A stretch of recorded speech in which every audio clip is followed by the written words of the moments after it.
Before you relocate to Ghana, you'd want to double check the list. And this is because one small mistake can actually cost you something big. Every year, a lot of people arrive in Ghana ready to start a new life, only to be held up at the immigration. And this is simply because of one missing document. We've heard stories of people who had to spend extra money, delay their move, or some of them had to even be flown back because they didn't have the right papers. The truth is, sometimes it's not always their fault. The information out there could be confusing, some of them are outdated or even, incomplete. And that's the reason why I am putting this video together. If you are moving to Ghana for work, for business, for studies, or you're even coming here to join your family, you should know that there are a few documents that you absolutely cannot do without. Now, you missing even just one of them can turn your turn your dream move into a nightmare for you. So I don't want you to worry. I'm going to try and take it, step by step and easy and simple for you. In this video, I'm going to give you a clear step-by-step checklist of all the essential documents that you're going to need before relocating to Ghana. And this is no jargons, this is no guesswork. It's just exactly what you should have in your hands before you book your flight. I am hoping that by the end of this video, you should feel confident and of course prepared for your move. So if you're ready, grab a pen. You might need to take notes if you need to. And guys, let us dive into the must-have documents that will make your relocation to Ghana smooth and stress-free. The very first thing that you will need to check is your passport. Now, this might sound obvious, but you will be shocked how many people can, be caught in this one. Ghana requires that your passport should be valid for at least 6 months beyond your date of travel. So imagine showing up at the airport with a passport that has only 3 months, left on it. Guys, you are not going to even be allowed into the plane. And this is because airlines are strict about this. They don't want to have the responsibility of flying you back. So this is a tip for you. If your passport is close to the expiry date, let's assume or say within the next year, you can go ahead and renew it before making any relocation plans. Processing times can take longer than expected, so you would want to start this process very, very early. Now, the second thing we are going to be looking at is your entry visa. Now, let's talk about your visas. Unless you are from a free visa country in West Africa, you are going to need an entry visa for you to step foot into Ghana. You should know that there are different categories for this. We have the tourist visa, we have the business visa, we have the student visa, and we also have the work visa. The type of visa you need would depend on why you are relocating to Ghana. But this is what I want you to know. Many people get it wrong. Some assume they can just enter on a tourist visa and then sort things out later. That is risky with a bold red. Immigration in Ghana takes visa seriously, and you overstaying or working on the wrong visa can actually lead to fines, and in a worst case scenario, we are talking about deportation. So the safest route is to apply for the right visa from the Ghanaian embassy or consulate in your home country before you travel. This is going to save you time, it's going to save you stress, it's going to even save you embarrassment and of course money. Now, if you're moving to Ghana for work, this particular part is very critical. A work permit and a resident permit are two different things, but you are going to need both of them. They are like this. Now, the work permit allows you to be legally employed right here in Ghana. On the other hand, the resident permit allows you to stay in the country long term. So some employers can handle the paperwork for you, but don't assume. You need to always ask and confirm if they are going to help you with any of that. So if you arrive in Ghana and you start working without the proper permit, you are breaking the law right here in Ghana. And Ghanaian immigration is known to carry out checks, randomly. The last thing you want is to be fined, deported, or even banned from, coming back into the country. So you'd want to make sure that your employer is sorting this out for you, or you should be prepared to apply it for yourself once you are in Ghana. Now we are moving over to yellow card. Now this one catches a lot of people off guard. Ghana requires proof of your yellow fever vaccination before you enter into the country. Now the vaccination card is that yellow card. it's more, important than your boarding pass.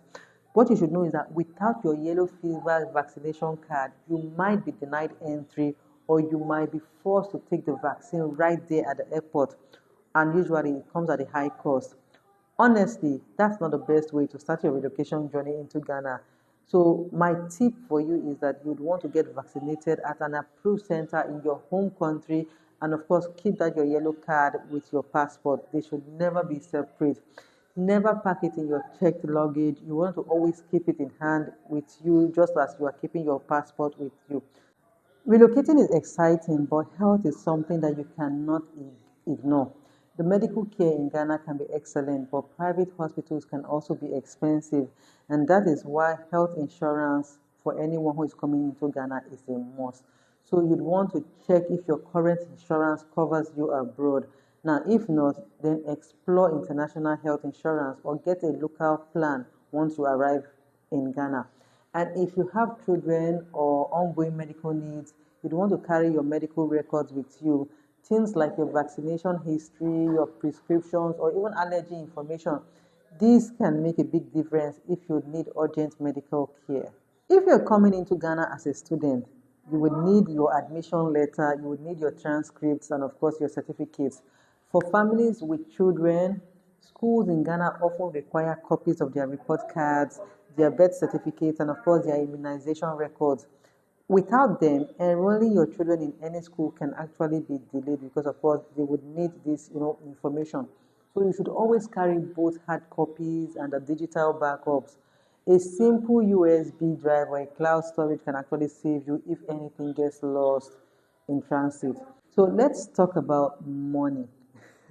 Sometimes immigrations may ask for proof of funds, especially if you're coming on a student's, long-term visa. This could be a recent bank statement, scholarship letters, or even proof of sponsorship. Now, having this handy shows that you can support yourself when you eventually come into Ghana.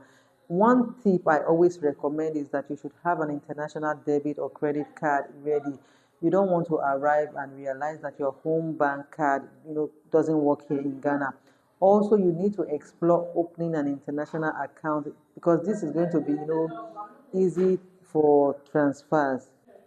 If you have arranged housing in advance, then you'd want to keep a copy of your rental agreement or your proof of booking. And this is because some landlords may even ask to see your legal documents before they hand over the keys to you. The biggest mistake people actually make is paying huge sums, upfront without a signed agreement. Ghana's rental system often requires 1 year or 2 years rent in advance, so you have to apply extra caution when you are, going about renting or you are handing over huge sums of money. Always get a written contract and keep a copy safe that in the event that you need to, bring it, you have something to show for it.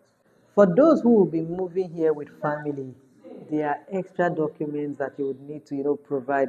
Let's say if you are married, you will need to carry your marriage certificate, and this is often required when you are applying for resident permits or you're applying for family visas. So if you're moving with your children, you have to bring their birth certificates, and if one parent isn't traveling, then you may need a notarized letter of consent.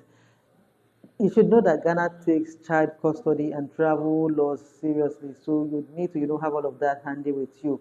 So the best approach is always carry originals alongside with the certified copies with you.